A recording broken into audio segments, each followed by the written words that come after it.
So, Stephen, you had a great show on Sunday night.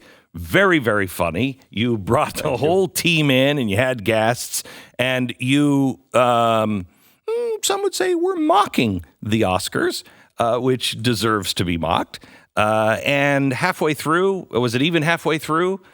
No, it was after the very first. First off, you're very generous. It was an okay show, but yeah, it was right after the very first segment. ABC Disney struck us on YouTube with a hard strike, so that they prevented the live stream from continuing. So thank God we were actually able to continue that night on Facebook and get this up here, obviously at the Blaze TV. So you had worked on this for a long time. Tell me exactly what you were doing that Disney objected to. What they objected to, I don't know. It's take your pick at any point in the program. I think they more so objected to the overall idea of the program. So we've done this for several years now. This is not our first annual Oscars live stream. These are the important things to note.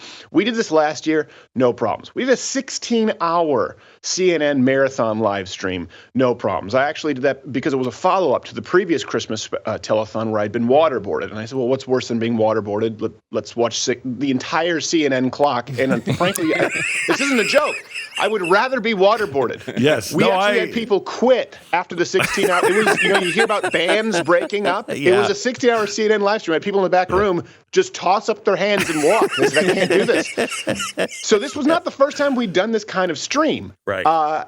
What happened was this year, the second we crossed 40,000, we were well on our way to 50,000 viewers that very second, which I know people say, on viewers on television, this is very different. This isn't a rolling average. There were 50,000 people at any given second.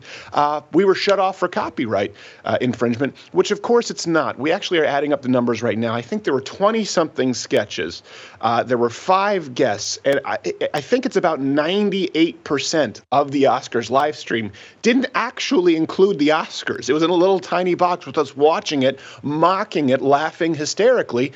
And ABC Disney decided to try and not only hit our channel with a hard strike, but that a lot of people disconnect when they hear about these things. Everyone here makes a living off of creating content. And what they're trying to do is prevent conservatives from making a living off of content. Another important thing to note, there are plenty of other Oscars live streams, others that are far less transformative. They didn't actually have a Shape of Water fish mascot fixing himself a Manhattan. They just put up a stream and they're up there. We're the only ones who were targeted. We just found out again that we were specifically targeted for throttling on Facebook under a bogus label. And by the way, I was the subject of an Engadget, I believe, article or Gizmodo about 2 years ago. That's how I met my lawyer, where someone released documents saying, nope, it's not algorithmic. We were told to censor Chris Kyle Foundation, Ted Cruz for president, and Steven Crowder. And we settled out of court. So this has been happening on all fronts. I think it's really important that people understand the law. What usually happens is it may not be because he said he supported Proud Boys. It probably could be, and they would love to get rid of him for that. But what I think tell that's just an conservatives excuse. That's just an excuse. It's an excuse, and usually what they do is if you file a counterclaim and you invite them to meet you in court, which we do all the time, by the way. This is important for people to note.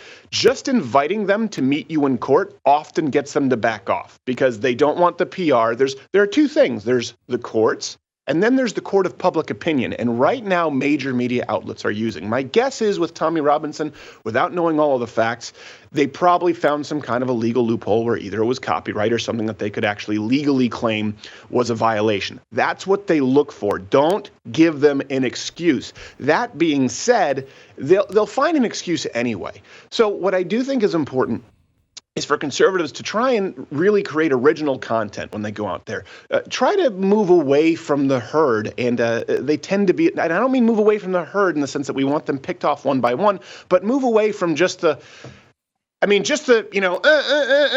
Donald Trump, I hate Obama kind of ranting, into a camera thing. That's not real content. And basically, it makes it really easy for Facebook, YouTube, Twitter to pick you off with something. If you are creating a ton of original content, we have these documents that we're going to say, hold on a second. There was 240 minutes of the stream and 3 minutes were the actual Oscars. There's not a court in the world that would look at that and say, well, clearly you just ripped off the Oscars and just ran it on your channel. Right. Yeah. That kind of percentage is fair use. Stephen, I want to give you a plug on the Mug Club. You said after a rather visceral rant when they pulled you off in the middle of the broadcast. You were a little hot, and you said this is why the Mug Club is so important. Right, and Mug Club, of course, is in partnership with Blaze. It's been going on for a long time, and then it was CRTV. Now there's Blaze TV. This is something we started. I can remember. Have you ever seen the film Flash of Genius with Greg? And by the way, I don't know what just happened. I just said Flash, and my lip it went like a mastiff. Flash of Genius. I don't know if you guys could. No, it was very bizarre. Did you ever see that? No, you haven't seen that film with Greg Kinnear. It was actually a court case where this is the man who invented the intermittent windshield wiper. On cars. Yes. And someone else claimed, I think he was suing Ford. It could have been GM. Please don't shut me down here, ABC, if I'm mistaken. I could be wrong. I don't remember which of the big three. But they asked him, when did you invent the intermittent wiper?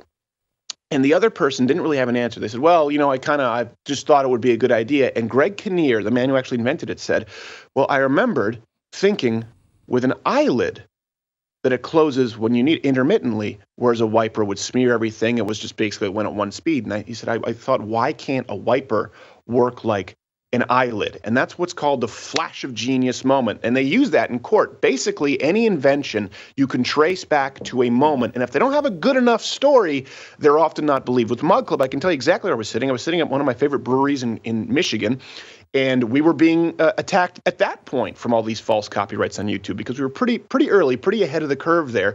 And I said, you know what, we need to create something where we can still be on YouTube, we can still be on Facebook, we can still be on Twitter, but we're not reliant on them. And I was drinking from something called Monk Club. It was this because it was like an old Belgian kind of brewery, and they had these chalices. I said, I know. How about we do a Mug Club? How about we have this is a physical token for people to see that they're a part of something bigger, that they're supporting content out there. And of course, now they have access to everything, to you, to Mark Levin, to the whole lineup at the Blaze, and it's been a real blessing. We never wanted to be just shut down behind a paywall. We wanted to use premium content to make sure that we could be a thorn in the side of the people at social media, because we don't want to get ourselves into an echo chamber and remove ourselves off of the mainstream platforms, but we also understand that they do want a Tommy Robinson us. Yes. So I think we're stronger together when we do this, and we use both. We use both methods. We have to use both, but we have to prepare for the time, exactly like you said, when they try to Tommy Robinson all of us one by one. Stephen, best of luck. Thank you so much. If you would like to join Stephen's Mug Club, all you have to do is go to blazetv.com. When you subscribe, normally I ask you to put Beck in there and you get the 10% discount. But if you're a fan of Steven Crowder's, make sure you put Mug Club in that, and you'll save. I don't know if you save or just get the mug. Do you get both? Is Steven still there?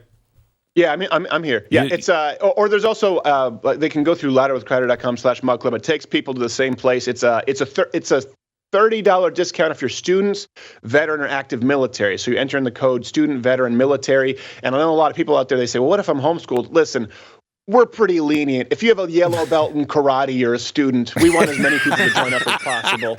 Congratulations, your mom's check cleared. You're an orange belt. Here's your discount. Thanks a lot, Stephen. I appreciate it. Steven Crowder.